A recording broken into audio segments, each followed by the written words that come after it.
Muito bem, muito bem, muito bem. Aqui estou eu numa noite fria de maio para pagar as minhas promessas aos inscritos do canal e também aos seguidores do Instagram do Teologia Conservadora. Se você não conhece o nosso trabalho em outras redes sociais além do YouTube, vou pedir para o editor colocar as nossas redes sociais aqui embaixo para você, quem sabe, dar uma passadinha por lá e, se gostar do trabalho, dá uma moralzinha pra gente e seguir por lá também, tá bom? Mas vamos voltar aqui à questão das promessas. Que promessas são essas que eu vou começar a pagar a partir deste vídeo? As promessas de produzir mais conteúdo sobre a CCB. Desde o ano passado que eu venho prometendo isso, primeiro no Instagram e depois aqui no YouTube, no único vídeo que eu gravei até hoje, especificamente sobre a CCB, na verdade também sobre a IPB, Igreja Presbiteriana do Brasil, no qual eu comentei a decisão da Igreja Presbiteriana em considerar oficialmente a CCB uma seita. Esse vídeo é o de maior alcance aqui no canal e provavelmente muitos de vocês chegaram até aqui por meio desse vídeo. Se você ainda não assistiu o tal vídeo, eu vou deixar aqui na descrição desse vídeo o link para você acessar esse primeiro vídeo sobre a CCB e também no card no final deste vídeo, caso você ainda não tenha conferido o que nós falamos por lá. Mas no finalzinho do vídeo eu também prometo, né, que traria mais conteúdo. Já tem uns 8, 9 meses esse vídeo e de lá para cá eu não trouxe conteúdo algum sobre a CCB. Mas não é por falta de vontade, gente, é porque realmente estive muito ocupado e sou muito ocupado, na verdade, com, enfim, seminário, com trabalho, compromissos de igreja, compromissos pessoais. E até então eu fazia tudo sozinho aqui no canal. Todos os vídeos que tem aqui no canal foram editados por mim, né? Foram pesquisados por mim, foram pensados, foram gravados, né? Eu sou apresentador, enfim, eu fazia tudo sozinho, produzia o conteúdo sozinho, por isso não consegui dar conta de cumprir essas promessas nesses últimos tempos. Porém, as coisas agora vão mudar, porque graças a Deus eu consegui contratar um editor de vídeos profissional para integrar a equipe do Teologia Conservadora. Olha como a gente tá chique, né? Com editor de vídeos profissional. É o nosso irmão Gabriel Vaz, que é diácono na Igreja Presbiteriana do Brasil e também é filmmaker, né? Editor de vídeo profissional, e que eu vou pedir para ele colocar até uma foto bonitona dele aqui do lado para vocês se familiarizarem com ele, conhecê-lo e saberem quem mais está integrando agora a equipe do Teologia Conservadora.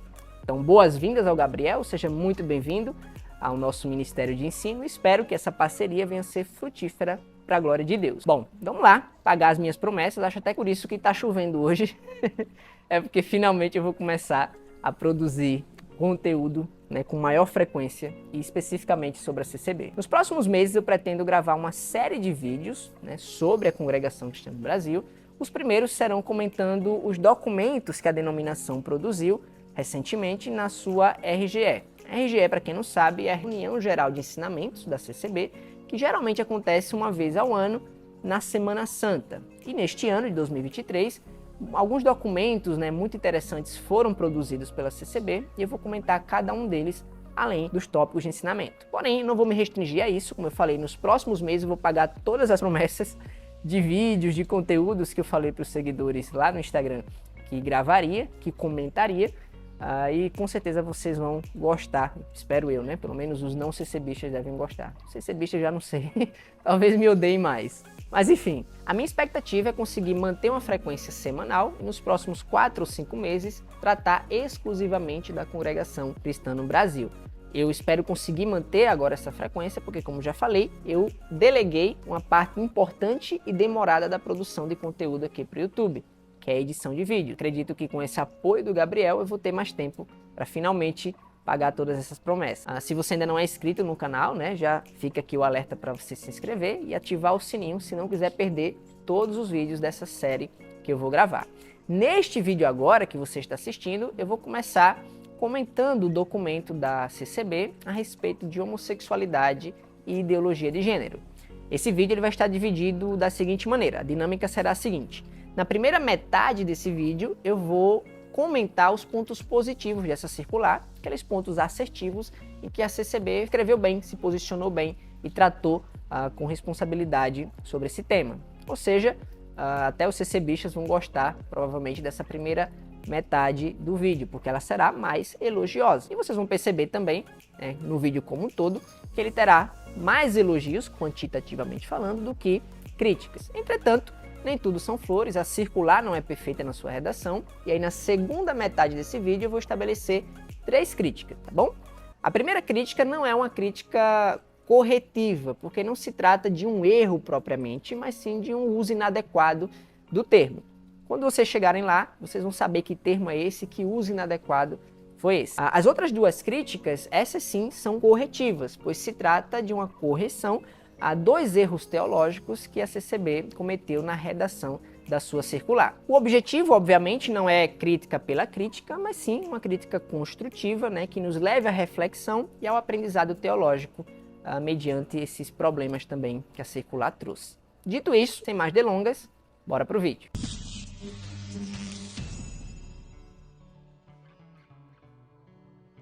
O primeiro ponto que eu gostaria de destacar, ponto positivo, tá? E elogioso aqui a redação da circular, é logo no primeiro parágrafo, quando a CCB inicia afirmando que no princípio Deus fez homem e mulher, macho e fêmea, determinando que eles se multiplicassem e formassem assim as famílias na Terra. É fundamental que eles tenham iniciado a circular voltando para a Gênesis, né, para o fundamento da família nas Escrituras, e afirmado então a concepção tradicional e bíblica do que é família conforme instituída pela palavra de Deus, formada pela união de um homem e de uma mulher e sua prole. É muito relevante, gente, especialmente em tempos de tamanho relativismo moral, invadindo inclusive as igrejas, invadindo denominações que, em nome de uma pauta secular, de uma pauta cultural, né, desse tema tão sensível em nossos dias, que é a questão da homossexualidade, uma igreja, né, uma denominação que se posiciona conforme o entendimento bíblico de família é algo relevante, algo a se elogiar. A CCB está de parabéns por esse primeiro ponto aqui. Entretanto, gente, eu gostaria de fazer um breve comentário aqui, um parênteses na verdade, vou até pedir para o Gabriel deixar a imagem preto e branco para indicar que é um parênteses. E por que é um parênteses? Porque eu não esperava fazer esse comentário, nem agora e nem depois, na segunda metade desse vídeo. Me veio agora lendo aqui novamente o primeiro parágrafo dessa circular. Qual é o comentário? É um comentário crítico, tá certo? A maneira como a CCB define e conceitua família aqui nesse primeiro parágrafo. Depois de afirmar corretamente a definição bíblica de família, do ponto de vista teológico, ela acaba sendo infeliz na definição que dá para a família como pessoas unidas por relações de afeto e de sangue. Isso não está correto nem mesmo do ponto de vista jurídico, né? E muito menos bíblico. Permita-me explicar por quê. Em primeiro lugar, família não é necessariamente uma relação de pessoas unidas por sangue, porque evidentemente há casais, por exemplo, heterossexuais, que adotam crianças que não são suas filhas biológicas, não são crianças que possuem relação consanguínea com eles, mas ainda assim é família. Então não é uma condição sine qua non para a família a relação sanguínea. É uma imprecisão da CCB definir família dessa forma. Mas é mais impreciso ainda definir família por relações de afeto, ou seja, pela afetividade. Escute bem o que eu vou asseverar agora. A afetividade não forma, em última instância, família. Permita-me explicar por quê. Se é verdade que família é uma organização social estabelecida por relações de afeto, como a CCB colocou na sua circular, então nós podemos dizer perfeitamente que 2 homens e 2 mulheres é família. Afinal de contas, 2 homens unidos têm afeto entre eles, ou 2 mulheres têm afeto entre elas. Ora, se a afetividade é suficiente para formar família, nós não teríamos nenhum ponto a discordar da definição não tradicional de família.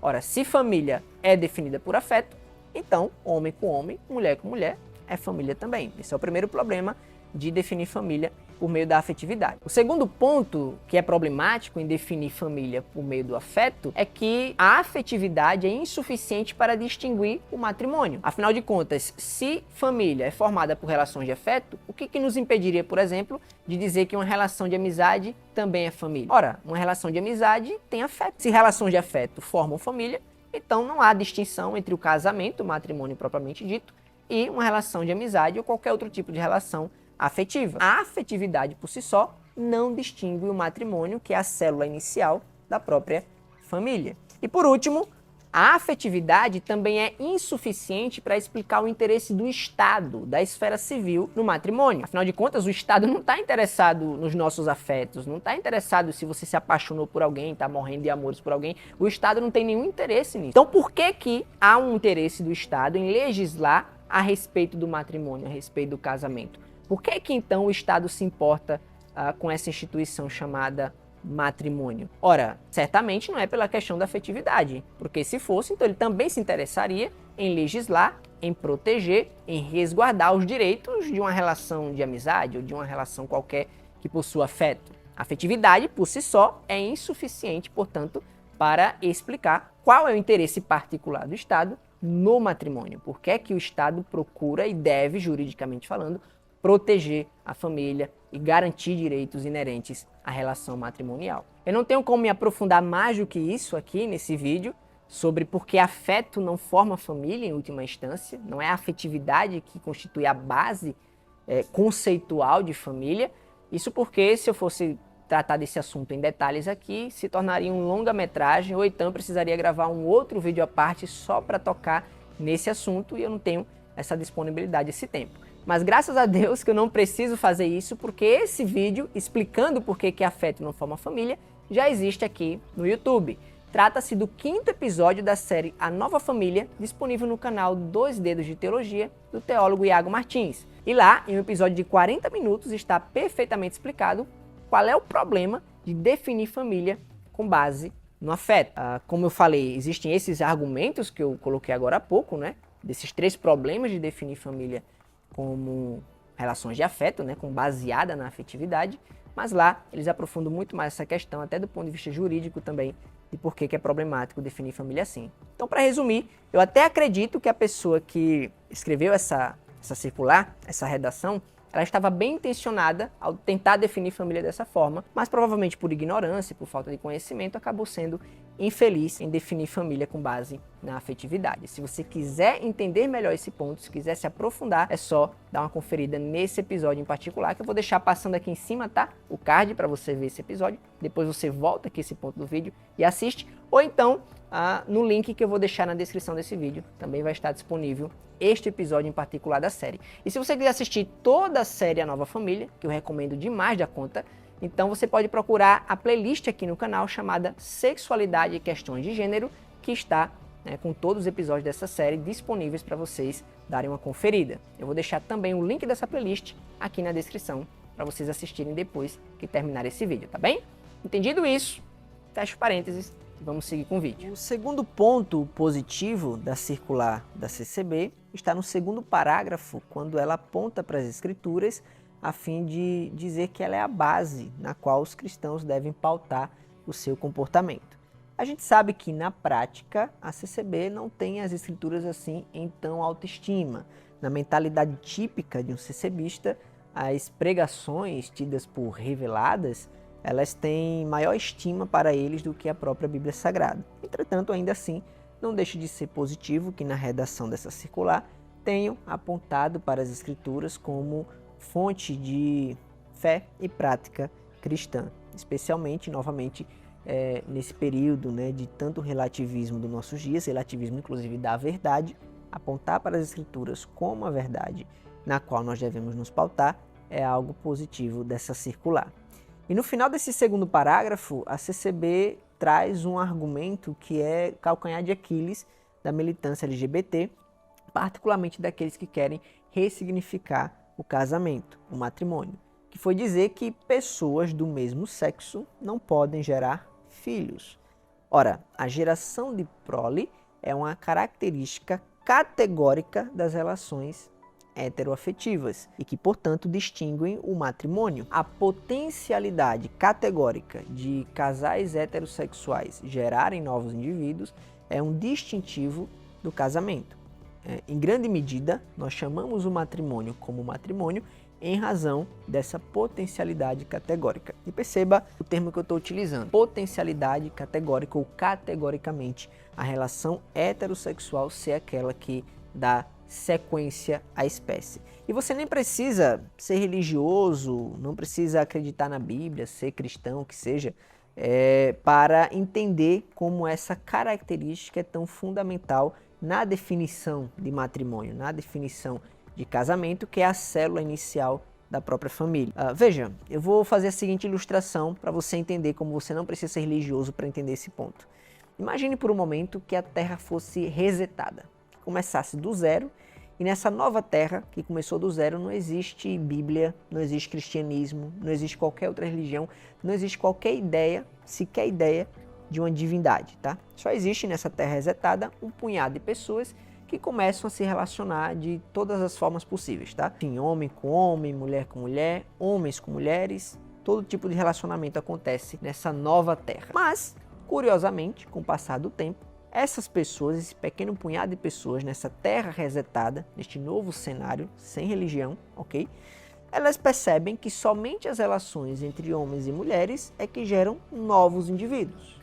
Ora, você não acha que nesse cenário essas pessoas, ao perceberem que somente as relações entre homens e mulheres geram novos indivíduos, vocês não acham que eles chamariam essa relação de uma maneira diferente das demais?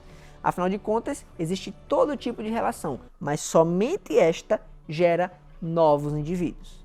Pois então, no nosso mundo, a maneira como nós chamamos essa relação distinta é matrimônio, é casamento.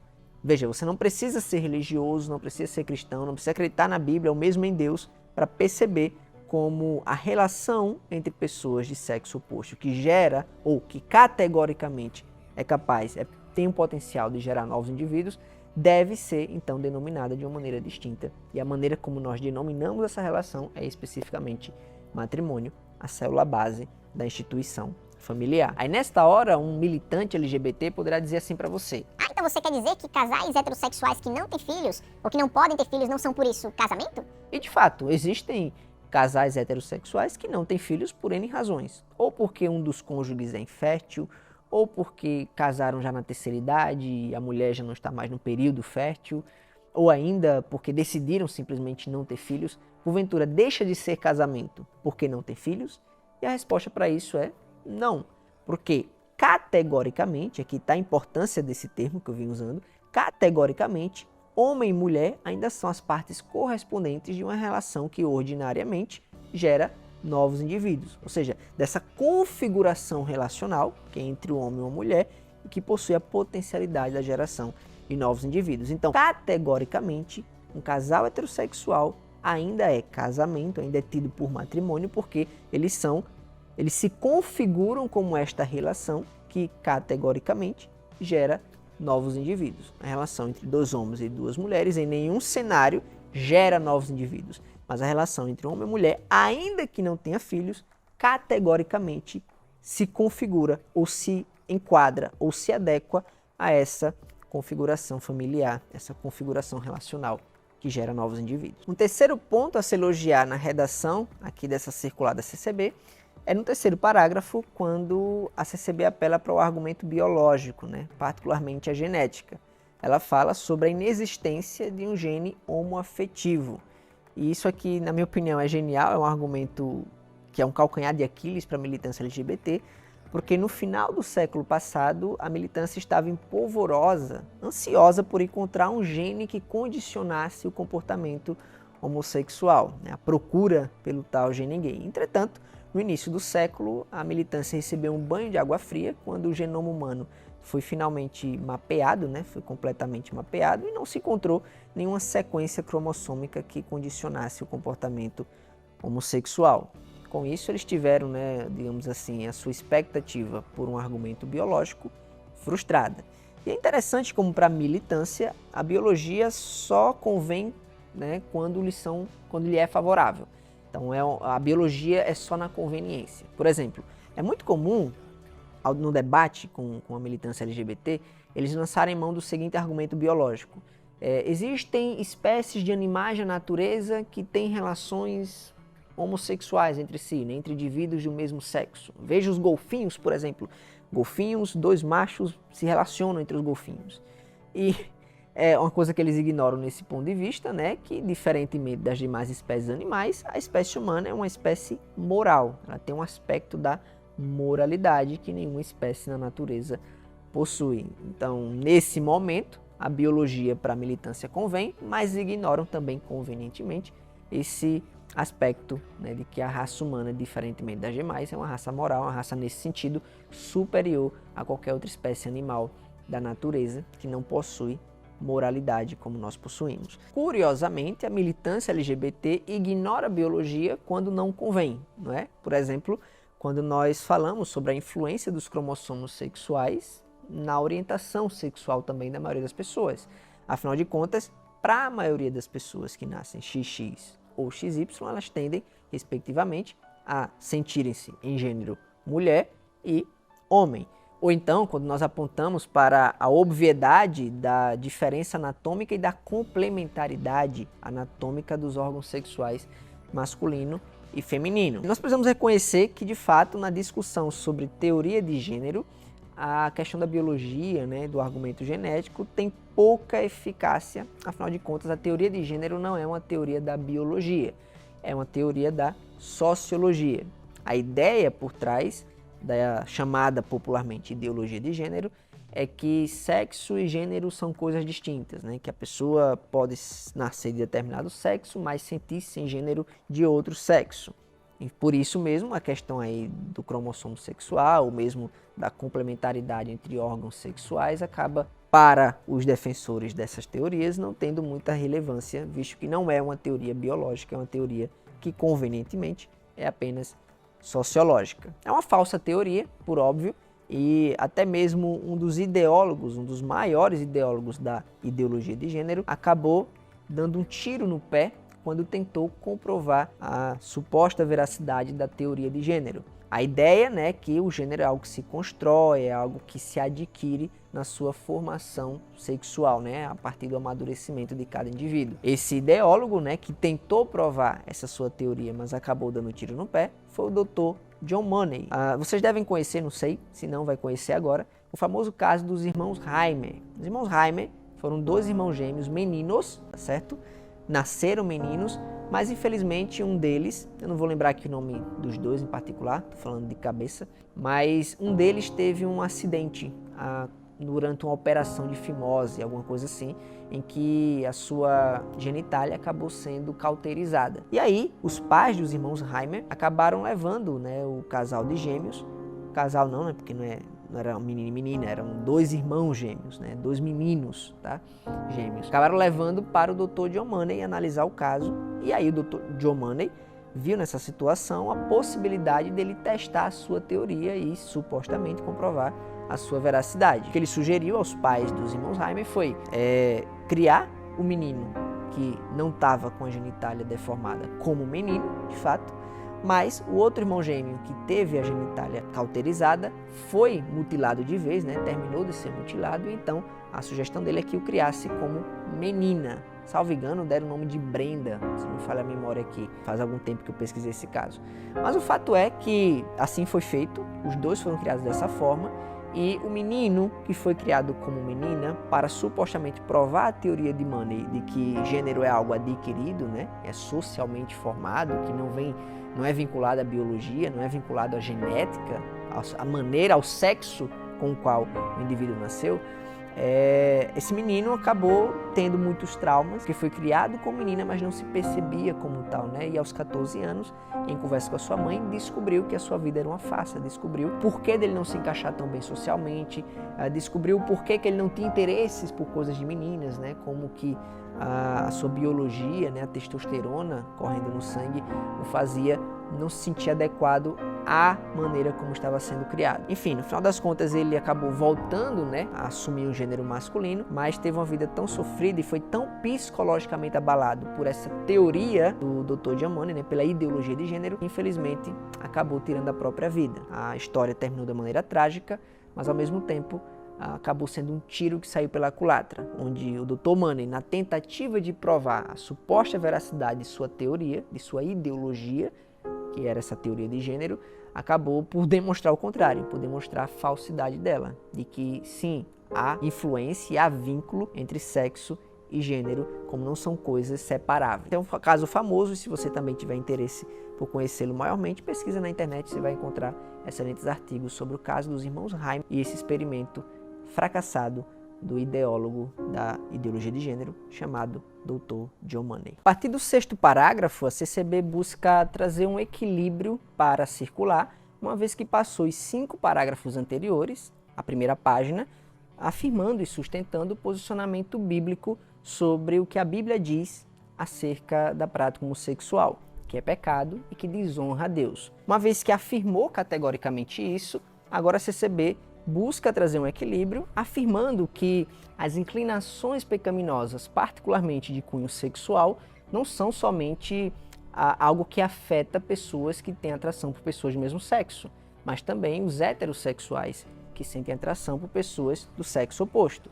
No caso dos heterossexuais, há inclinação, por exemplo, para a fornicação, para o adultério e para a luxúria, que é o que a CCB colocou aqui na circular, a lascívia de modo geral. Então ela afirma que assim como os homossexuais são exortados, aqueles que têm inclinações por pessoas do mesmo sexo, são inclinados a refrear esses sentimentos, assim também os cristãos heterossexuais são chamados pela palavra de Deus a refrearem todos os impulsos pecaminosos, como o adultério, como a fornicação, como a lascívia, etc. E isso motivados pelo amor ao reino de Deus. Está preciso aqui esse parágrafo, tanto em afirmar ambas as pessoas, né, aquelas que sentem atração por pessoas do mesmo sexo, como as que sentem atração pelo sexo oposto, ambas lutam com desejos na área sexual e ambas são chamadas a refrear, e aí sim, essa é a parte mais importante desse parágrafo, motivadas pelo amor a Deus, motivadas pelo amor ao reino do Senhor. Numa geração como a nossa, em que as pessoas olham demais para o próprio umbigo, né? E a cultura exorta isso, né? Liberte-se, faça o que você quer, viva para si mesmo, viva para a sua própria felicidade. As Escrituras nos chamam a negar a nós mesmos, tomar a nossa cruz e seguir o nosso Senhor. E é essa motivação, por amor não a nós mesmos, mas àquele que nos salvou, que nós buscamos lutar contra o pecado em nossa natureza. Nesse ponto a CCB também foi muito precisa, e eu diria que foi mais precisa ainda ao dizer aqui que o homossexualismo não é somente uma questão social e psicológica, mas para nós cristãos é uma desordem de cunho espiritual. De fato, é o pecado manifestado na natureza humana. Não somente este, né, em particular, mas outras tantas inclinações que são tudo produto da nossa natureza corrompida e caída desde o Éden. Um outro ponto de equilíbrio que a CCB colocou em sua circular sobre esse assunto está no 8º parágrafo, já pertinho do fim da circular, quando ela afirma que os cristãos, particularmente os membros da denominação, que são as pessoas que estão sendo exortadas por essa circular, não devem incentivar a homofobia nem tampouco desprezar pessoas que possuem orientação sexual homoafetiva. Isso aqui é muito importante também porque a homofobia também é pecado. Embora a CCB não tenha dito com essas palavras, né, que a homofobia também é pecado, mas que fica aqui registrado, né, e penso que esse seja o tom, sim, por trás dessa exortação, que não se deve incentivar a homofobia porque, claro, o ódio a pessoas, né, homossexuais, a discriminação ou mesmo o desprezo a elas constitui pecado diante de Deus, pois isso ofende a imagem e semelhança do Senhor, que também está em pessoas homossexuais. Afinal de contas, elas também são a imagem e semelhança de Deus e por isso possuem dignidade inerente. É claro que assim eu senti falta, e aqui eu vou abrir outro parênteses para informar a ausência que eu senti aqui de definir, pelo menos na circular, o que é que a CCB quer dizer por homofobia. E por que eu acho importante definir exatamente o que é homofobia? Porque esse é um conceito muito elástico, para falar a verdade. Essa foi uma das principais críticas, né, ao STF, quando, salvo engano, no ano de 2011, ele decidiu equiparar a homofobia ao crime de racismo. Uma das críticas foi, mas o que exatamente é homofobia? Afinal de contas, homofobia pode ser uma coisa diferente para um grupo e para outro grupo distinto. Por exemplo, este vídeo que vocês estão assistindo agora, para alguns, como eu, né, vão entender que homofobia é especificamente o ódio a pessoas homossexuais, que é especificamente a discriminação, o desprezo, você incentivar a violência contra eles, isso é homofobia. Mas para a comunidade LGBT, pelo menos para os militantes LGBT, talvez a homofobia seja a mera discordância, né, da maneira como eles vivem. Ou seja, você simplesmente não aprovar e dizer que é pecado, na percepção deles, isso já é homofobia.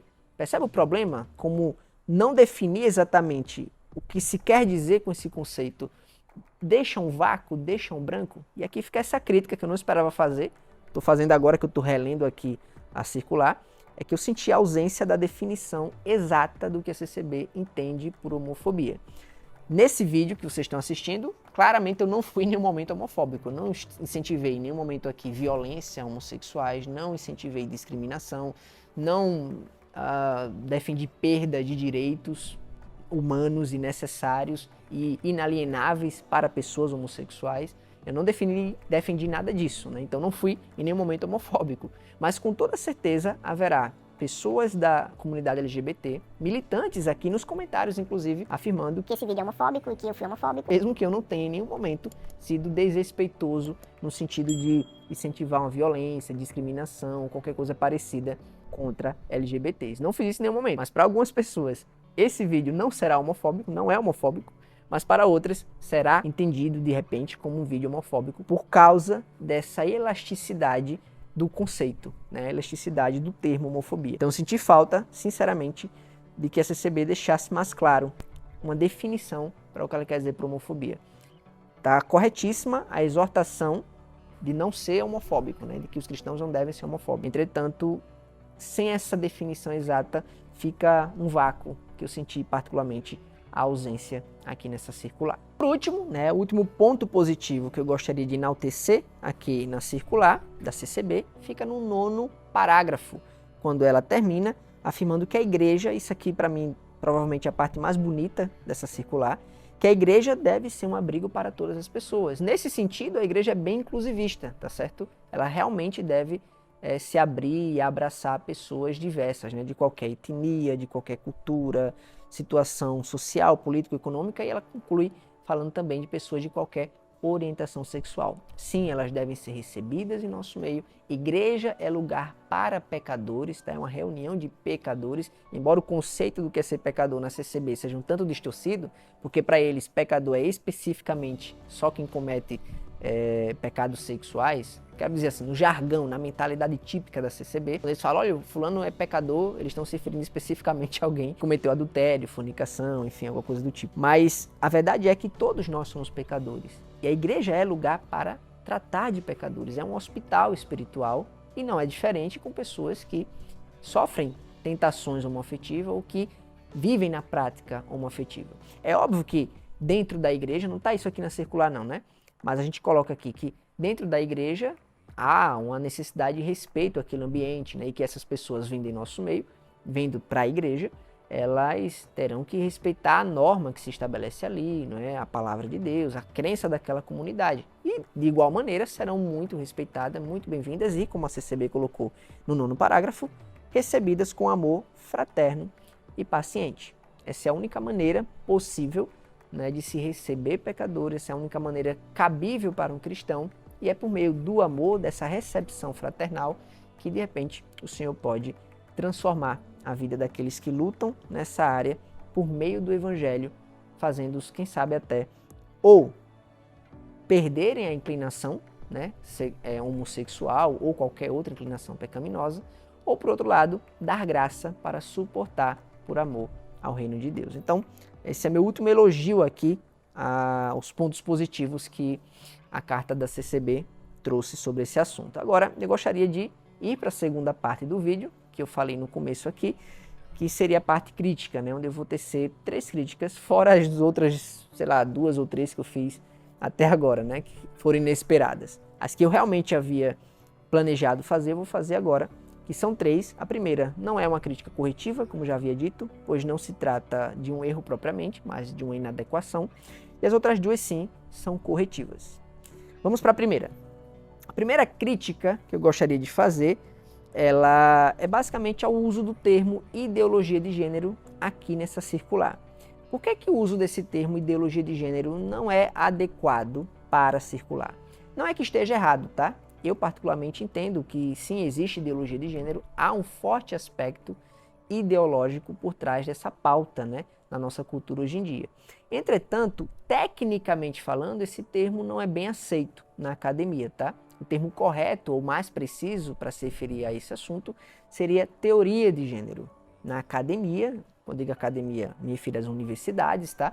O termo técnico utilizado para se referir a isso e mais aceito para tratar do tema é o termo teoria de gênero, ou no plural ainda, teorias de gênero, porque não é uma só. A gente fala assim no singular para meio que abarcar todas, né? Mas existem divergências entre os teóricos. Então, esse termo seria mais apropriado para circular pelo simples fato de ser uma circular formal, um posicionamento formal sobre esse assunto, e se é formal, compete ter maior rigor técnico, rigor, digamos, conceitual no uso dos termos. O termo ideologia de gênero, embora não esteja errado, ele é um termo tanto quanto coloquial. Por ser coloquial, ele seria mais adequado, por exemplo, para uma discussão acerca do assunto na internet, como este vídeo, que inclusive usa o termo aqui no título, né? Ideologia de gênero. Também seria mais adequado para conversas espontâneas, né, e não formais entre pessoas que estão discutindo o assunto. Também seria apropriado para o discurso político ou até mesmo para o discurso religioso de cima do púlpito. Mas em um documento que se pretende formal, que se posiciona sobre o tema, eu confesso que não considerei adequado o uso dessa expressão especificamente, ideologia de gênero, pelo simples fato de não ser bem aceita academicamente. Então, para ficar, digamos assim, mais adequado, seria melhor que utilizasse teoria de gênero. Mas repito, essa não é uma crítica corretiva, não está errado propriamente falar de ideologia de gênero, apenas não é adequado por esse motivo. Mas sim, por trás da teoria de gênero ou das teorias de gênero, há com toda certeza um forte aspecto ideológico e por isso, coloquialmente, a teoria de gênero é chamada de ideologia de gênero. Para concluir o vídeo, eu gostaria de deixar aqui as minhas duas críticas, essas sim corretivas, há dois erros teológicos que a CCB cometeu na redação da sua circular. Além das críticas que eu já fiz durante o vídeo, que foram espontâneas, eu não esperava fazer, mas enquanto comentava vieram em mente.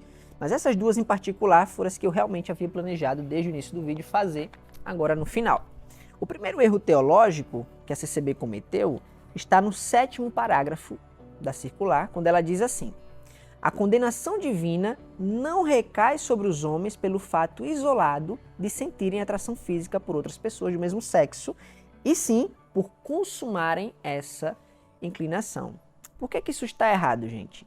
Porque a CCB está basicamente aqui dizendo que o desejo homossexual por si só não é condenado pela lei de Deus, mas somente se você recair na prática, né? Se você praticar ou consumar aquele desejo.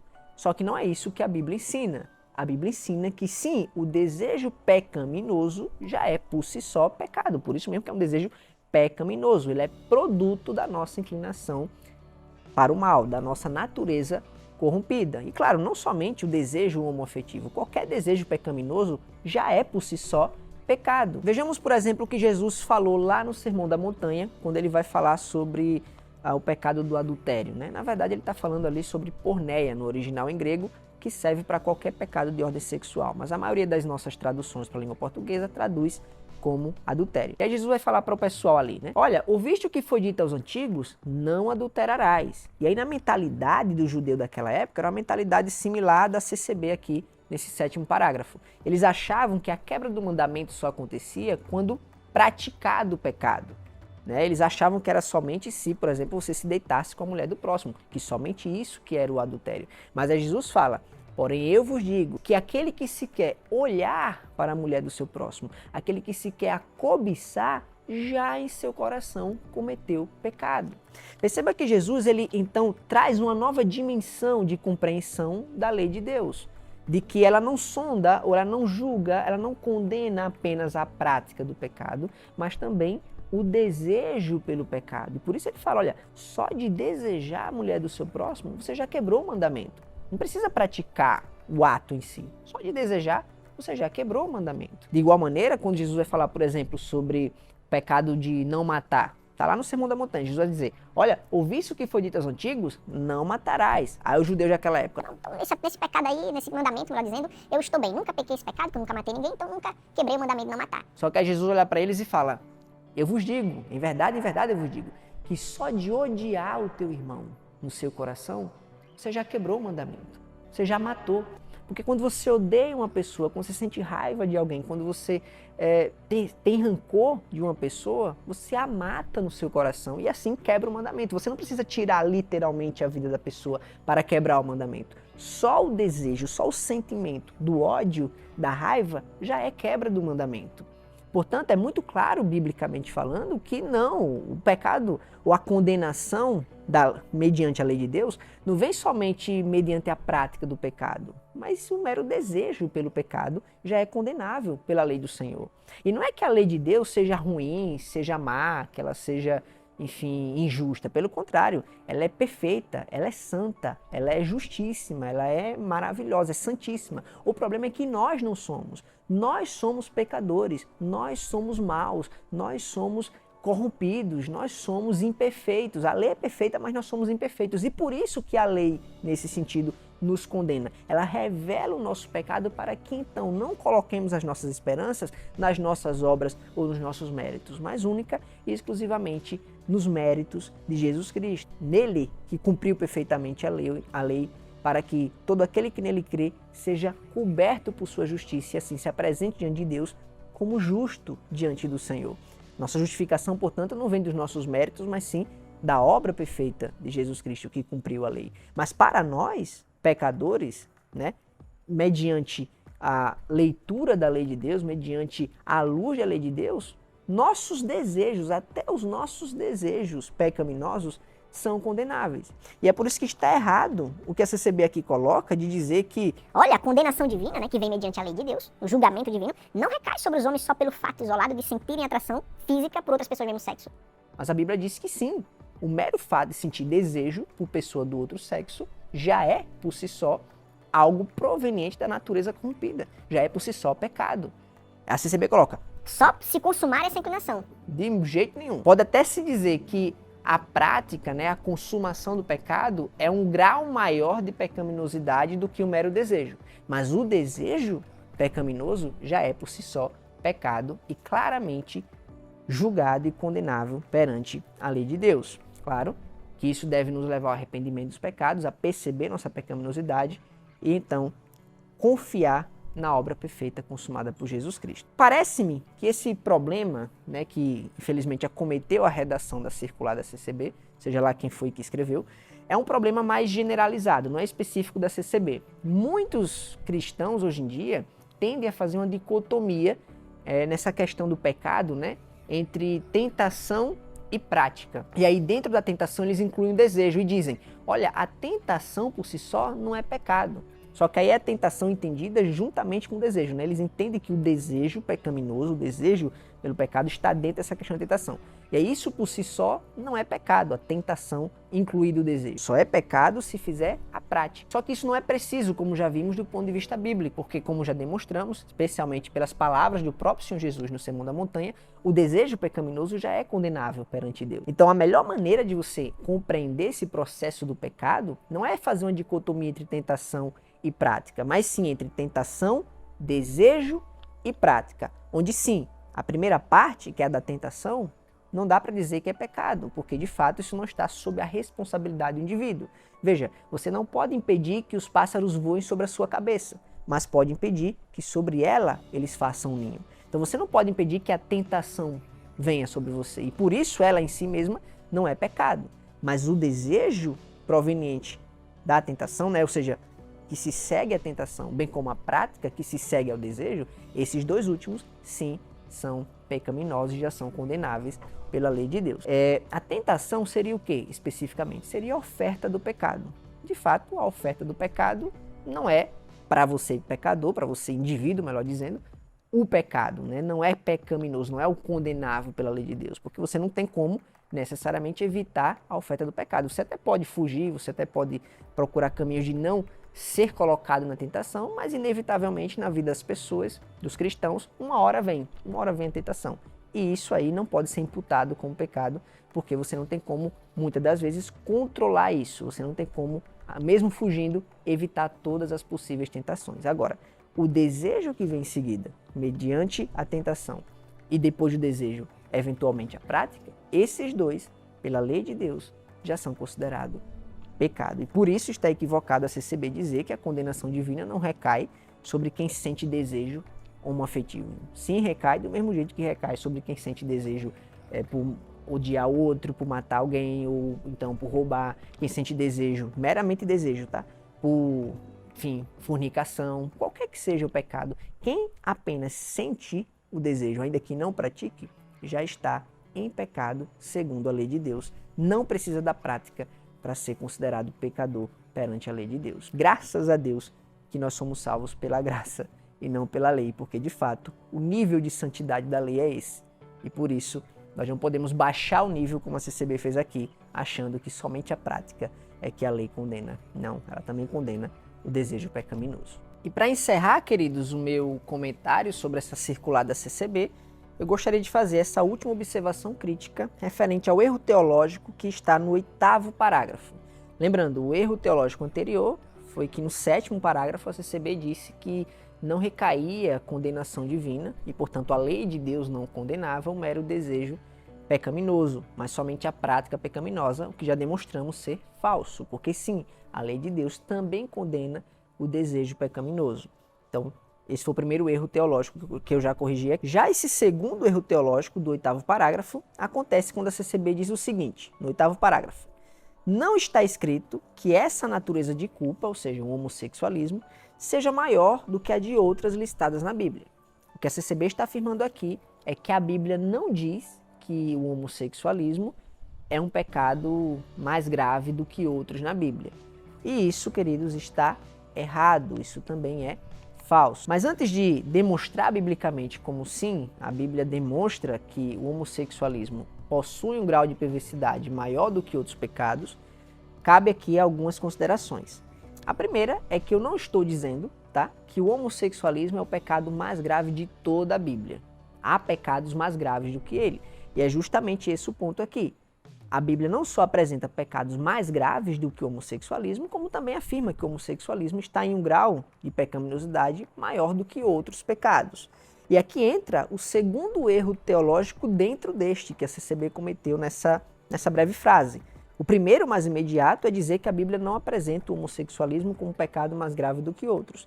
Mas o segundo erro implícito aqui e embutido nesse é negar a gradação de pecados ou graduação de pecados, se você preferir. Você pode colocar aí no Google, por exemplo, esse termo, né, gradação de pecados ou graduação de pecados, e você vai ver que sim, biblicamente falando, existem diferenças no grau de pecaminosidade entre pecados distintos. E, portanto, não é verdade o que a CCB colocou aqui, que basicamente todo pecado é igual ao outro, que não há grau de culpa maior entre um pecado e outro. Isso é falso, nós também vamos ver isso. O meu comentário corretivo se dará em duas vias. Na primeira, eu vou demonstrar a gradação de pecados na Bíblia, ou seja, a realidade bíblica de que há diferenças no grau de pecaminosidade entre pecados distintos. Essa vai ser a primeira via corretiva que eu vou usar. E no segundo momento, eu vou falar também como a Bíblia apresenta o pecado do homossexualismo como sendo mais grave do que outros pecados. Não é o mais grave de todos os pecados da Bíblia. Há pecados mais graves do que ele. Mas ele também não é dos mais leves, digamos assim, ou comparáveis a qualquer outro pecado apresentado nas Escrituras. Mas antes de seguirmos para esses dois momentos, né, que eu vou argumentar logo em seguida, eu quero abrir novamente um parênteses para fazer dois comentários, duas observações. O primeiro parênteses que eu quero abrir é referente ao uso do termo homossexualismo. Como ao longo desse vídeo eu me detive bastante nessa questão de definições, de tecnicidade no uso de certos termos, cabe aqui afirmar que é legítimo o uso do termo homossexualismo, tá bem? Isso porque provavelmente vai aparecer algum militante LGBT aqui dizendo que não é correto usar o termo homossexualismo, porque homossexualismo remete à doença. né, porque no século passado, de fato, a prática homossexual já foi catalogada como doença, né, de cunho psicológico, de cunho psíquico, enfim. E o nome, né, usado para se referir a ela enquanto doença era homossexualismo. Todavia, o termo homossexualismo não designa somente isso, não é um termo exclusivo para se referir à prática homossexual como uma patologia, tá bem? O termo homossexualismo também serve para se referir meramente à prática homossexual, mesmo que sem conotação patológica, mesmo que sem conotação de doença. E é nesse sentido que eu estou usando o termo aqui, tá bem? Antes que um militante LGBT me diga, Olha, você está dizendo que o homossexualismo é uma patologia. eu não estou dizendo isso. Eu estou usando o termo homossexualismo no sentido de prática homossexual. Tem vídeo aqui também na nossa playlist Sexualidade e Questão de Gênero explicando muito bem isso. Eu não vou me prolongar para não tomar mais tempo ainda de vocês, porque eu quero ir direto ao ponto aqui do comentário que eu vou fazer, corretivo em relação a esse erro teológico, mas que fique claro isso, né? Não estou usando o termo homossexualismo no sentido de doença. Estou utilizando no sentido de prática homossexual e é um uso legítimo do termo. Vou deixar passando aqui em cima o card do vídeo que comenta especificamente sobre isso e também vou deixar o link para esse vídeo aqui na descrição. A segunda observação que eu gostaria de fazer ainda dentro do parênteses, antes de ir para a correção desse erro teológico que eu acabei de apontar aqui no 8º parágrafo, diz respeito à influência da ideologia LGBT, da pauta LGBT, na mentalidade de quem escreveu essa redação dessa circular. Não sei se foi uma pessoa, se foi mais de uma pessoa. Eu tenho um amigo, e aqui mais um comentário de curiosidade, eu tenho um amigo que também é ex-CCBista e que ele brincou dizendo que a qualidade relativa dessa circular, que no geral ainda é mais positiva do que negativa, né? Ou seja, houve mais pontos de elogio do que de crítica, provavelmente indica que foi feita com auxílio do ChatGPT. O meu amigo, que hoje é presbiteriano, ele saiu da CCB, hoje está na presbiteriana, ele falou isso, né? Provavelmente quem escreveu a redação deve ter contato com a ajuda do ChatGPT, porque há um nível razoável aqui de boa teologia, né? Com exceção desses erros que eu estou apontando, mas há algum nível razoável aqui de teologia que não é comum na CCB, não é? É incomum na CCB. A CCB ela é altamente antiteológica, no sentido técnico da coisa. Mas enfim, cabe aqui considerar que seja lá quem foi que escreveu, se foi com o auxílio do ChatGPT ou não, a pessoa que escreveu, ou as pessoas que participaram da redação da circular, elas claramente foram influenciadas em alguma medida pela sensibilidade do tema, né, dessa pauta LGBT e tudo mais. Por quê? Porque claramente se nota que nesses dois erros teológicos buscou-se meio que atenuar a gravidade do homossexualismo. Você perceba que no primeiro erro teológico do parágrafo 7 foi dito que o desejo homossexual por si só não é condenável perante Deus, o que é falso, como já demonstramos.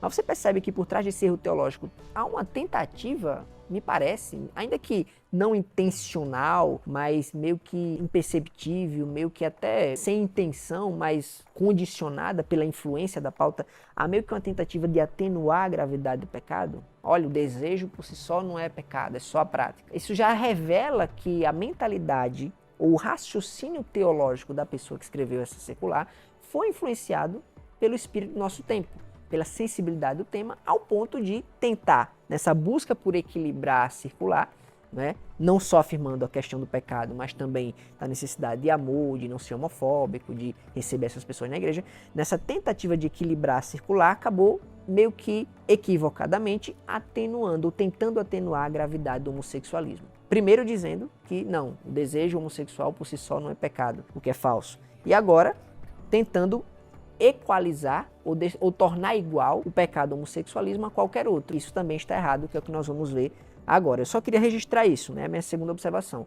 Provavelmente o raciocínio teológico, a mentalidade de quem escreveu essa redação foi, seja de maneira perceptível ou não, pela pessoa que escreveu ou pelas pessoas que escreveram a circular, foi influenciada em alguma medida pela pauta, pela sensibilidade do tema, ao ponto de, intencionalmente ou não, tentar atenuar a gravidade do homossexualismo, cometendo esses dois erros teológicos, tá? Mas agora vamos corrigir este último erro. Comecemos pela primeira via, em que eu vou demonstrar que sim, há gradação de pecados nas Escrituras. É muito comum no meio evangélico, no meio cristão, aquela expressão de que diz assim, que não há pecadinho nem pecadão diante de Deus, não é?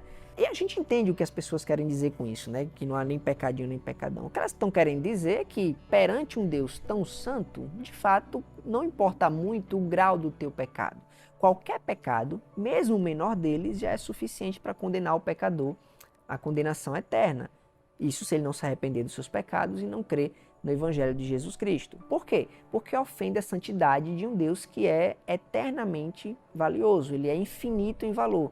E como a gravidade de um ato é medida pela valia de contra quem ele é cometido, qualquer ofensa à santidade desse Deus que é eterno em valor merece condenação equiparável, uma condenação eterna. Então sim, qualquer pecado, mesmo o menor de todos os pecados, mesmo a menor de nossas ofensas, já é digna de condenação eterna. E nesse sentido, de fato, não há pecadinho nem pecadão. Entretanto, isso é apenas no nível qualitativo do que é o pecado, né?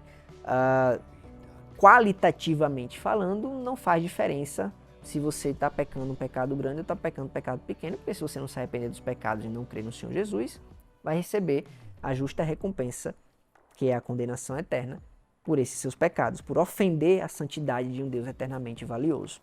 Todavia, do ponto de vista quantitativo, essa frase não está correta, dizer que não há pecadinho nem pecadão, porque biblicamente falando, tem diferença sim entre um pecado e outro no seu grau de pecaminosidade, bem como no grau de juízo que cada pecado receberá. Nós vamos ver isso agora. Portanto, tome cuidado quando você utilizar essa frase. Não há pecadinho nem pecadão. Qualifique bem o que é que você quer dizer com isso. Se você está falando de pecado em um sentido qualitativo ou se você está falando do pecado em um sentido quantitativo. Porque se for quantitativo, então sim, existe pecadinho e existe pecadão, como nós vamos demonstrar.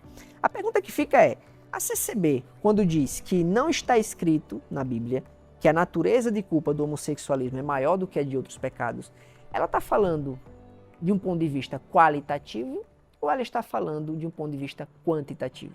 Se fosse qualitativo, então, ok. Pouco importa se o seu pecado é homossexualismo ou é qualquer outro. Se você não se arrepender, haverá condenação eterna para você.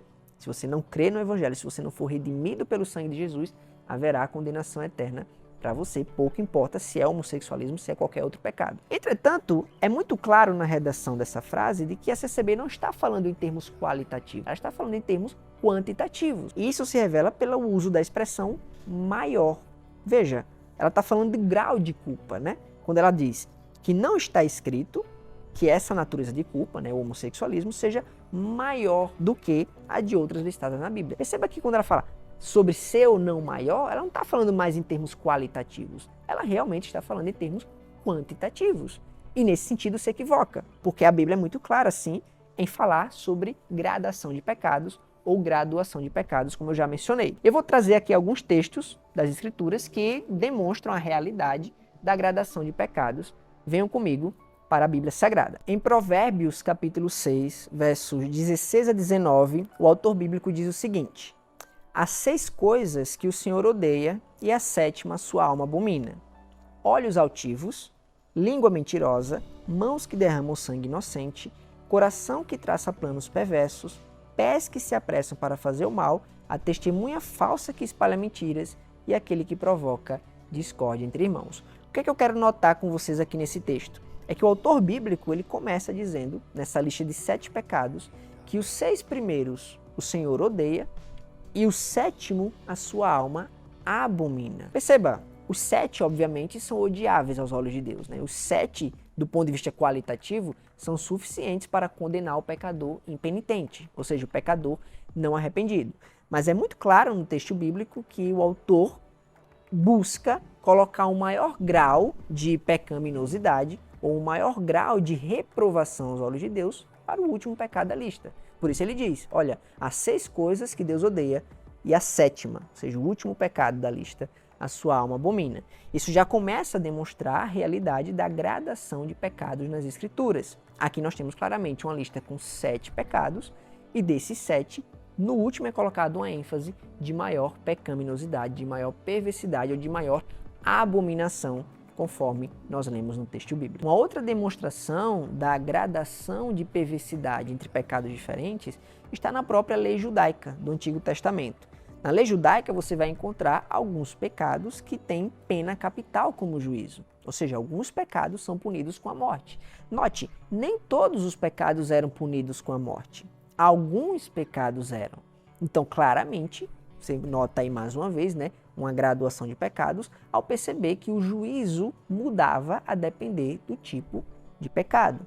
Alguns pecados eram punidos com a morte e, portanto, eram considerados, em comparação com os outros, mais graves. Por quê? Porque outros não eram punidos dessa maneira, não eram punidos com a morte, mas alguns eram. E esses que tinham pena capital, eram, portanto, mais graves do que outros. Quantitativamente falando, eram mais perversos. Um outro texto das Escrituras, ainda no Antigo Testamento, que demonstra a realidade da gradação de pecados, é o texto de Êxodo, capítulo 1, que conta ali o episódio de dilema moral que as parteiras do Egito se depararam.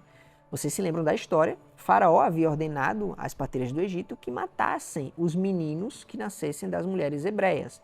Assim que eles nascessem, se fossem meninos, deveriam ser executados. Entretanto, as parteiras do Egito não quiseram tirar a vida das crianças e, em vez disso, elas optaram por desobedecer a ordem de Faraó, portanto, uma desobediência civil, e, em seguida, mentiram para ele a fim de preservarem a própria vida.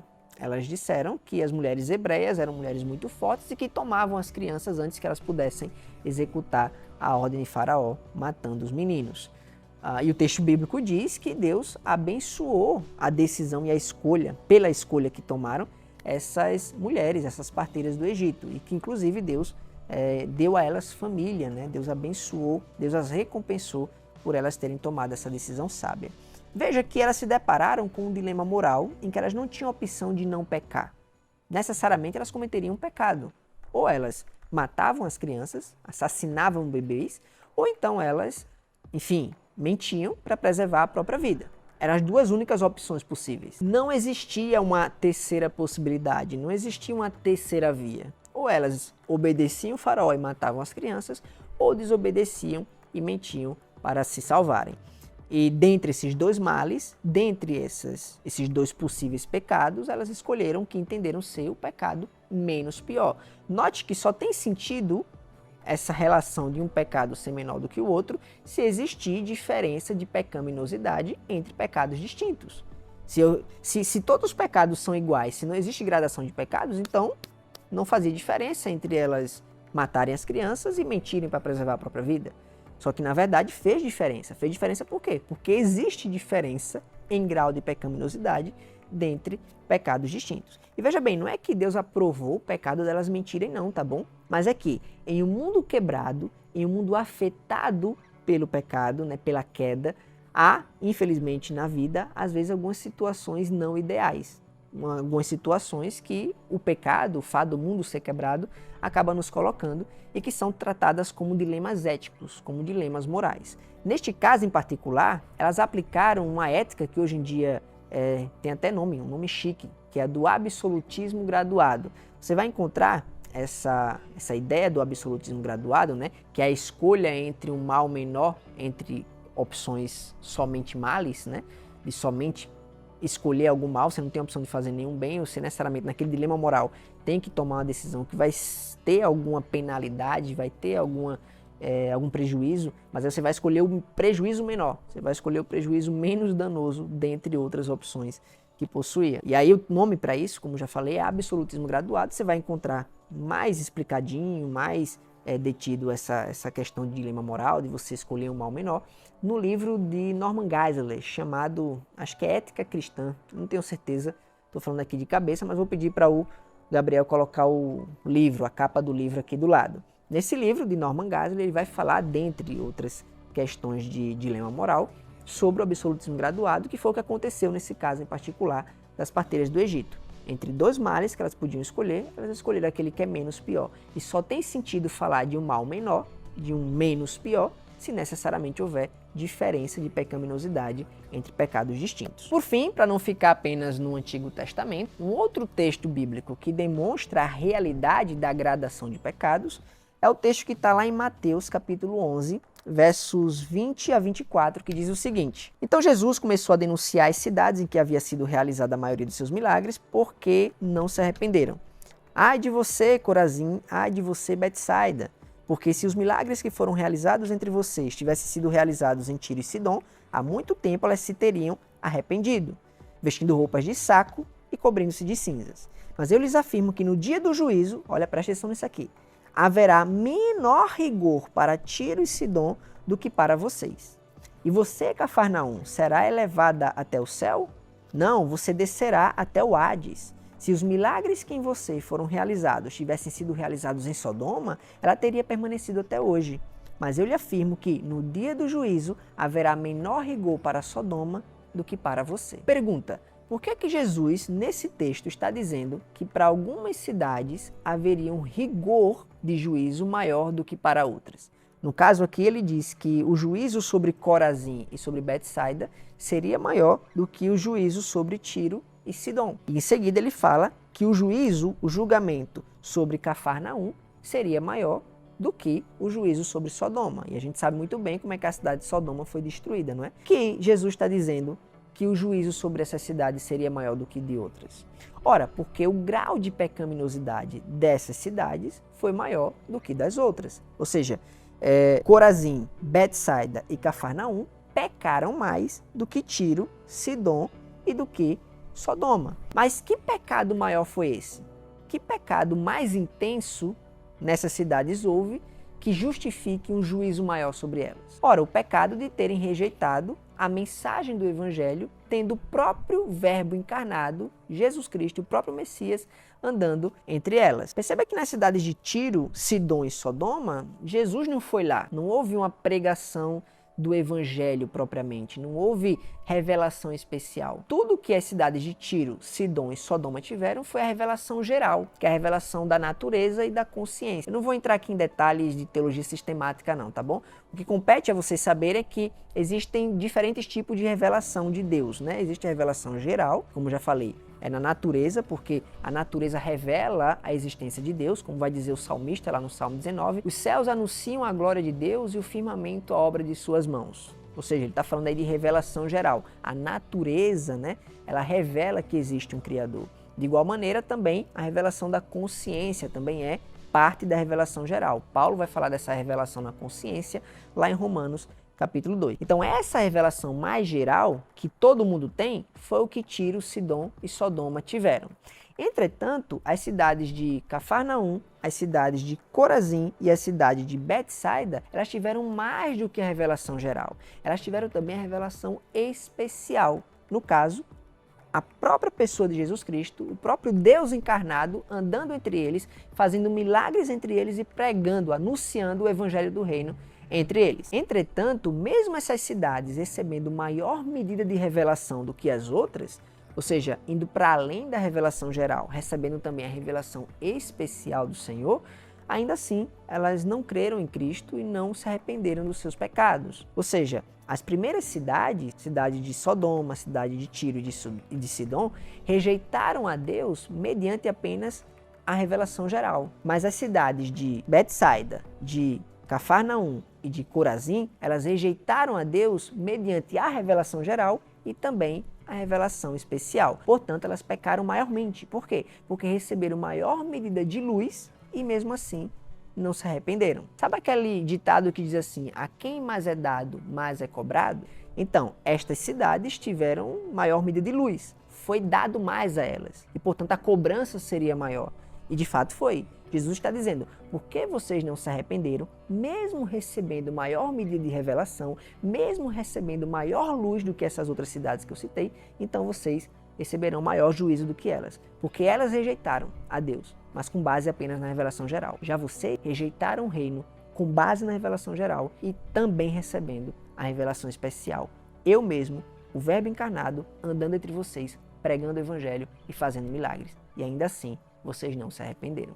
Percebe que a diferença no grau de luz recebida, né, e portanto um grau de rejeição apresentado revela maior grau de pecaminosidade em uma cidade do que em outra? Logo, existe evidentemente uma gradação de pecados aí. Não dá para dizer que o pecado foi o mesmo. Não dá para dizer que a rejeição da cidade de Sodoma, que só teve revelação geral, foi a mesma rejeição da cidade de Cafarnaum, que também teve o próprio Cristo pregando entre eles. É evidente que a rejeição de Cafarnaum é mais grave do que a rejeição de Sodoma. Por quê? Porque recebeu maior medida de luz e ainda assim não se arrependeu.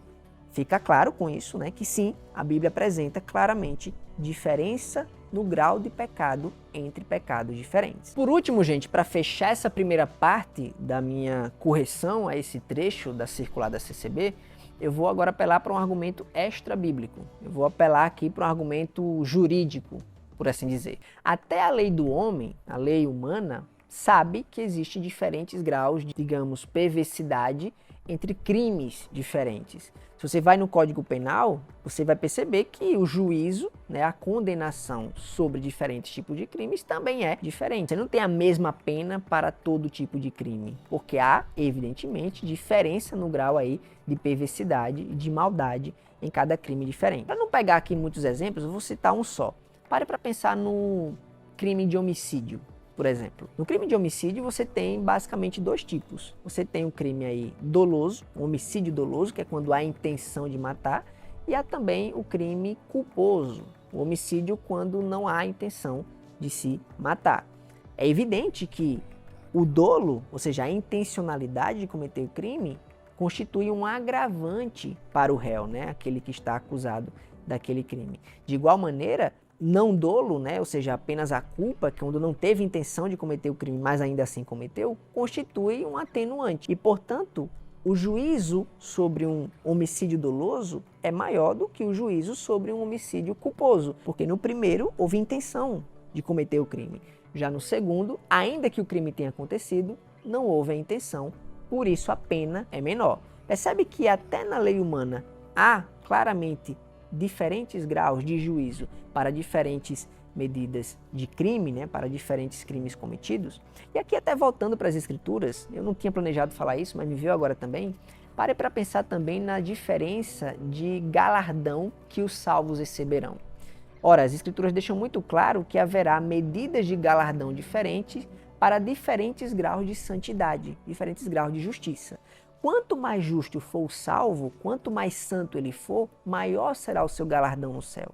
É claro que do ponto de vista qualitativo, meio que pouco importa qual vai ser o grau de recompensa, de galardão que você vai receber no céu. O que importa é você estar lá, não é? Eu, por mim, faço a menor questão de ter o menor galardão. Pode ser o menor galardão. O que me importa é estar lá, nem que seja o último da fila no céu, não é? Mas quantitativamente falando, haverá essa diferença. Haverá alguns salvos que terão maior galardão, maior recompensa, enquanto outros terão menor galardão. Qualitativamente falando, pouco importa o tamanho. Eu só quero estar lá. Mas quantitativamente falando, há sim diferença no grau de recompensa para o salvo. De igual maneira, assim como há diferentes graus de recompensa para os salvos, né? Para diferentes medidas de justiça, para maiores graus de santidade, haverá maiores recompensas, há também maiores graus de juízo para maiores graus de pecaminosidade. Ou seja, quanto mais perverso é o pecador condenado, não arrependido, que não creu no Evangelho, maior será também o juízo que ele receberá no inferno. Eu acredito que depois de tudo isso que eu acabei de expor aqui, de explicar, é suficiente para você perceber a realidade da gradação de juízo entre pecados diferentes mencionados nas Escrituras. Diferentemente do que a CCB implicitamente colocou nessa frase aqui,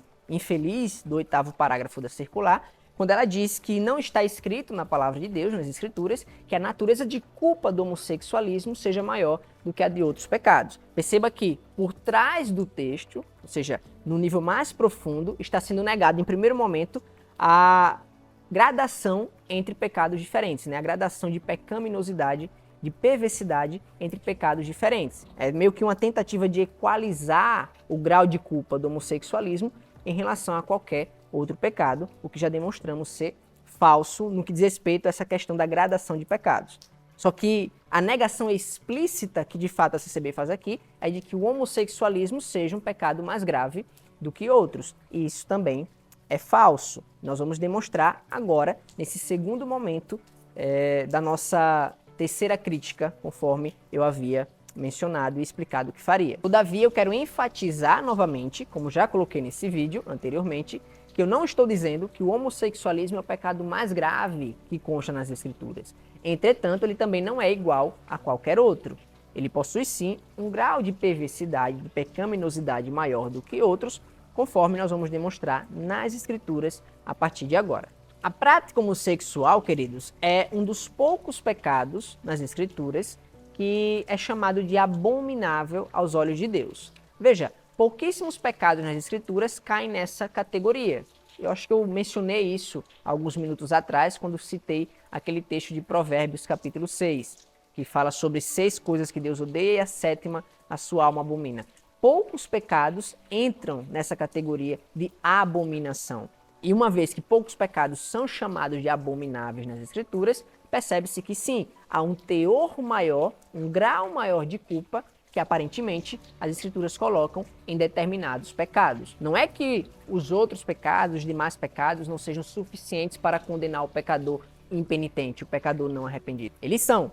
Entretanto, como já expliquei, há graus diferentes de juízo e aqueles pecados chamados de abomináveis, como o homossexualismo lá em Levítico é chamado, aparentemente possui esse grau de culpa maior que também demanda um grau de juízo maior para aqueles que o cometem sem arrependimento. Além disso, nós vemos em Gênesis 19 como Deus destrói com fogo uma cidade que era dada à prática do homossexualismo, e que inclusive os homens daquela cidade intentaram ter relações homossexuais com os anjos de Deus que visitaram a casa de Ló. Essas cidades, evidentemente, cometiam inúmeros outros pecados que ultrapassaram a medida da longanimidade do Senhor, quando ele então decidiu derramar juízo sobre elas.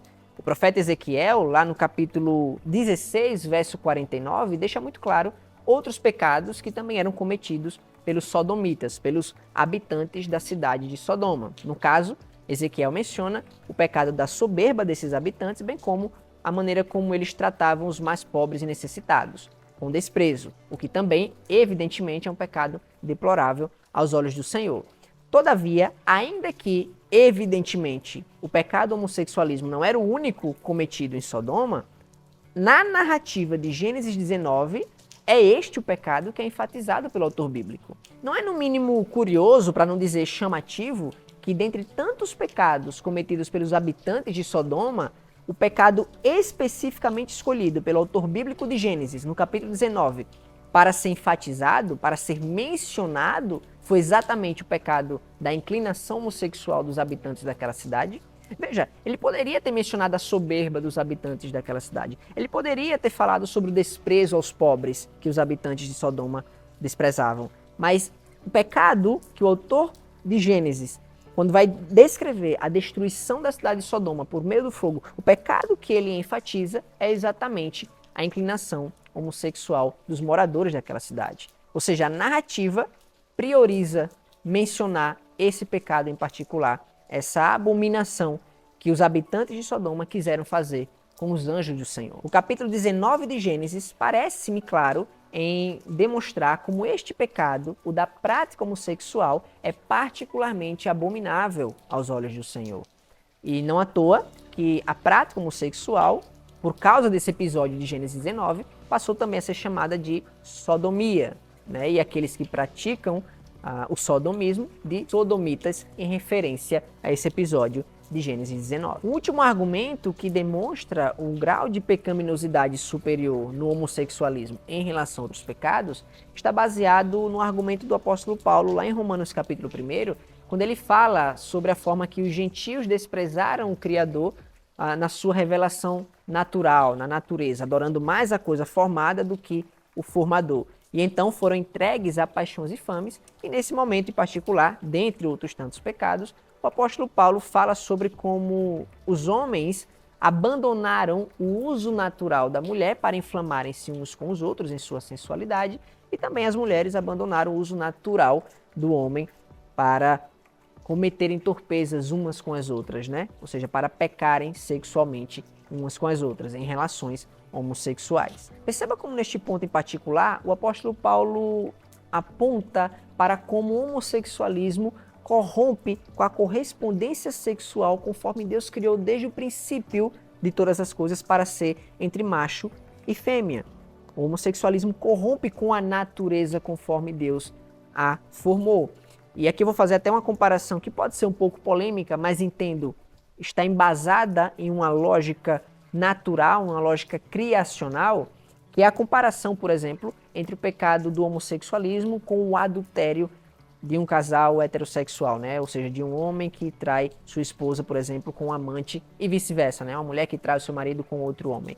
Ambos são pecados deploráveis, sem sombra de dúvidas. Ambos, se não houver arrependimento do pecador e fé no Evangelho de Jesus Cristo, são suficientes para condenar o pecador à perdição eterna. E, evidentemente, o adultério é um pecado gravíssimo porque corrompe com o casamento, com o matrimônio, com a instituição estabelecida pelo Senhor. Ele destrói a família, o adultério. Todavia, note como mesmo o adultério, em toda a sua ofensividade contra o Senhor, uma vez que corrompe com a própria ordem criacional, pois, como já afirmei, destrói tanto o matrimônio como a família, duas instituições estabelecidas por Deus desde o princípio, desde o Éden.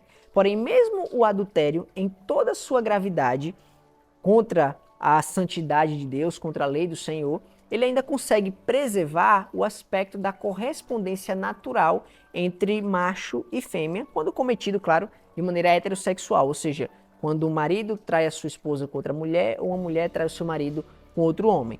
Por mais corrompedor do matrimônio e da família que o adultério seja, ele não corrompe a natureza da correspondência sexual entre macho e fêmea quando cometido nessas circunstâncias. Entretanto, não é assim com o homossexualismo. Ele não apenas ataca a própria instituição familiar, conforme Deus criou, porque sequer pode gerar família, sequer pode gerar filhos, né, uma relação homossexual, ele ainda corrompe com a própria natureza, conforme Deus assim estabeleceu. E esse é o ponto, né, do apóstolo Paulo lá em Romanos 1, como o uso natural, né, do homem em relação à mulher e da mulher em relação ao homem é corrompido pelo pecado do homossexualismo. E aí sim, sob esse ponto de vista, né, relacionando quantitativamente esses dois pecados, percebe-se, por exemplo, que nessa relação o homossexualismo consegue ser ainda mais grave, porque assim como o adultério, ele corrompe com a instituição familiar, mas vai um grau mais além, vai um grau a mais, que é a corrupção da própria natureza de correspondência sexual entre macho e fêmea. Mediante todas essas coisas, é, portanto, perceptível como é falsa a afirmação que a CCB faz aqui no 8º parágrafo de que a natureza de culpa do homossexualismo não seja maior do que a de outros pecados.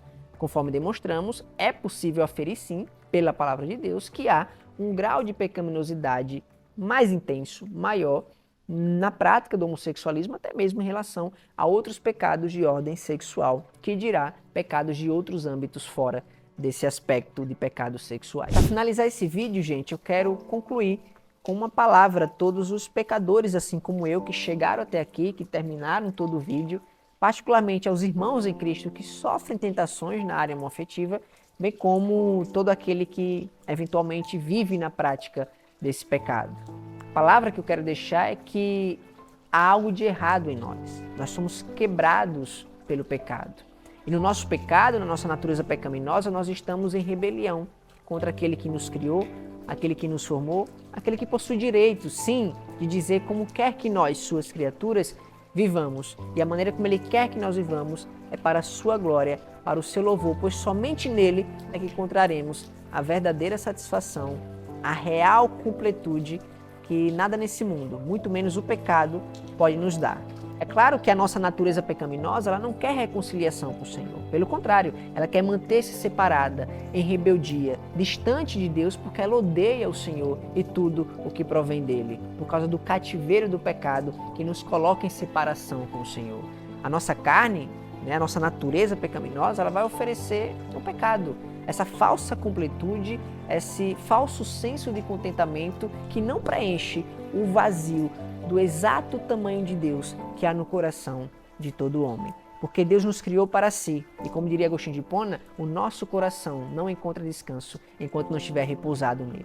Por isso eu quero te chamar para o arrependimento diário dos seus pecados, não é um arrependimento pontual, não é um arrependimento circunstancial, é uma vida inteira de arrependimento, uma vida inteira de mortificação da tua natureza pecaminosa por amor àquele que, sendo Deus, fez-se homem para compreender em sua própria experiência carnal, em sua própria experiência física, tudo o que nós padecemos. Ele padeceu as tentações que nós padecemos, ele experimentou esse mundo caído conforme nós experimentamos, ele experimentou em si mesmo o que é ser humano, em um corpo na semelhança do corpo do pecado, como diria o apóstolo Paulo lá em Romanos 8.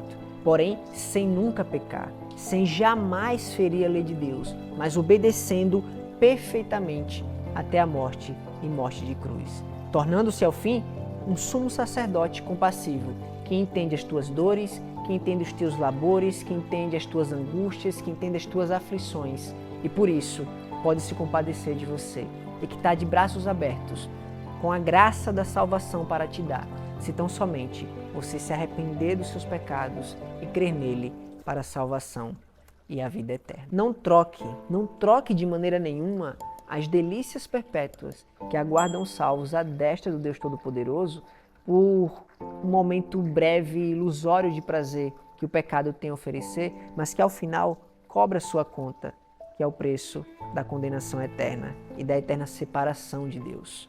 Não troque a glória eterna que aguarda os fiéis, que receberão corpos glorificados, isto é, corpos sem a presença do pecado, onde nós não teremos mais que lidar com as inclinações pecaminosas, com os impulsos malignos, com todo o sofrimento, com toda a dor, com todos os dilemas, com todas as angústias que hoje nos afligem, mas que não são nada quando comparados ao peso de glória eterna que nos espera com o Senhor. E é com essa palavra, com esse chamado ao arrependimento dos pecados e a fé em Jesus Cristo, que eu gostaria de concluir esse vídeo. Minha oração é que essa palavra encontre lugar, encontre morada no seu coração e que o Espírito Santo possa fazer germinar e frutificar bons frutos para a glória de Deus. Se você gostou desse vídeo, deixa o teu like, pois essa é a maneira de você indicar para o YouTube que este é um conteúdo relevante, que esse é um vídeo bacana e ele passa a recomendar para mais pessoas. E então a nossa voz alcança um público maior e abençoa muitas vidas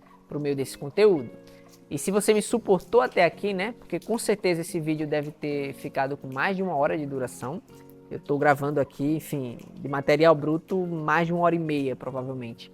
E depois da edição ainda assim será um vídeo longo. Você me aguentou até aqui, custa nada, né? Dar essa moralzinha no final. E se inscrever se você ainda não é inscrito, ativando o sininho para ser notificado dos próximos vídeos que eu vou gravar, comentando os outros documentos que a CCB produziu nessa sua última RGE. Prometo que os próximos vídeos vão ser mais curtos. Esse precisou ser mais longo, porque além de ser um documento mais longo, né, 2 páginas, também é um assunto delicado, um assunto, enfim, espinhoso, que demandava boa explicação, muitas palavras para ser abordado com profundidade. E por fim, compartilhe esse conteúdo, né, com quem tem interesse nesse assunto, seja na CCB ou em assunto de homossexualidade, ideologia de gênero. Tenho certeza que se foi edificante e proveitoso para você, pode ser para outra pessoa também. Então, compartilhe. E deixa aqui nos comentários a tua opinião sobre qualquer ponto desse vídeo, seja concordando ou discordando. Apenas peço que seja de maneira cordial e educada, pois a gente pode manter um debate aquecido, mas respeitoso uns com os outros. E por fim, eu vou deixar aqui desse lado a nossa playlist de vídeos sobre a Congregação Cristã no Brasil, caso você tenha interesse em estudar mais sobre a CCB. E neste lado de cá eu vou deixar o nosso vídeo de maior engajamento e maior acesso até agora. Ele deve estar com quase 7.000 visualizações na época que eu gravo esse vídeo. Você dá uma conferida nele, onde eu comento um outro documento, não da CCB, mas sim da IPB, que é a Igreja Presbiteriana do Brasil, tratando sobre a CCB. Tenho certeza que se você gostou deste vídeo, você vai curtir muito mais esse daqui também, que foi feito com muito capricho.